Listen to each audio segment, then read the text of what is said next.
baik itu ujian dalam tubuhnya, yaitu dengan diberi penyakit, au malihi, atau di dalam hartanya, entah itu pekerjaannya bangkrut atau hartanya dicuri, atau ujian-ujian yang lain yang diturunkan oleh Allah Subhanahu wa taala, au mahbubihi, atau seseorang yang ia cintai, entah itu anaknya, istrinya, keluarganya, ayahnya, ibunya, atau apapun yang ia cintai, dia diberi ujian oleh Allah Subhanahu wa taala, tak lain karena Allah menghendaki orang tersebut mendapat kebaikan. Dikatakan oleh Abu Ubaid, makna daripada yusib minhu, akan diberi ujian oleh Allah Subhanahu wa taala, yaitu yabtalihi bil masaib, diuji dengan musibah. Agar apa? Agar mendapatkan pahala dari Allah Subhanahu wa ta'ala, dari ujian yang Allah Subhanahu wa ta'ala turunkan kepadanya.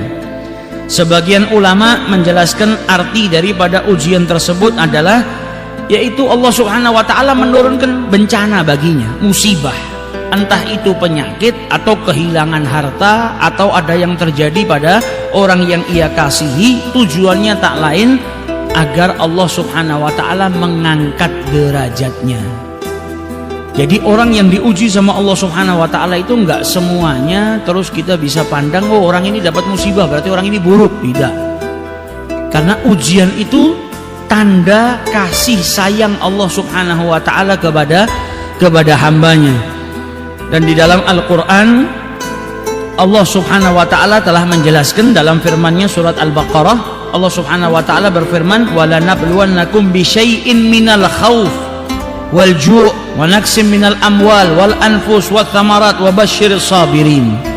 Dalam Al-Quran yang namanya ujian itu sudah ditetapkan oleh Allah Subhanahu wa ta'ala, di mana Allah Subhanahu wa ta'ala berfirman, dan sungguh akan kami berikan cobaan kepadamu, kepada hamba-hambanya akan diberi ujian oleh Allah Subhanahu wa ta'ala. Dengan apa ujian tersebut? Minal khauf, dengan rasa takut, wal ju', dan juga dengan rasa lapar, wa naqsim minal amwal, harta yang kurang, kemiskinan, kefakiran, dan juga buah-buahan atau tanaman-tanaman yang tidak berbuah sedikitnya daripada buah-buahan tersebut.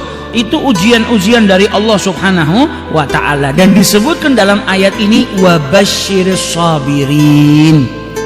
Jadi orang-orang yang bersabar ini orang-orang yang mendapatkan kabar gembira dari Allah Subhanahu wa ta'ala. Siapa orang-orang yang bersabar? Dijelaskan dalam ayat tersebut, alladzina idza asabatuhum musibah, mereka yang ketika tertimpa musibah berkata, inna lillahi wa inna ilaihi raji'un.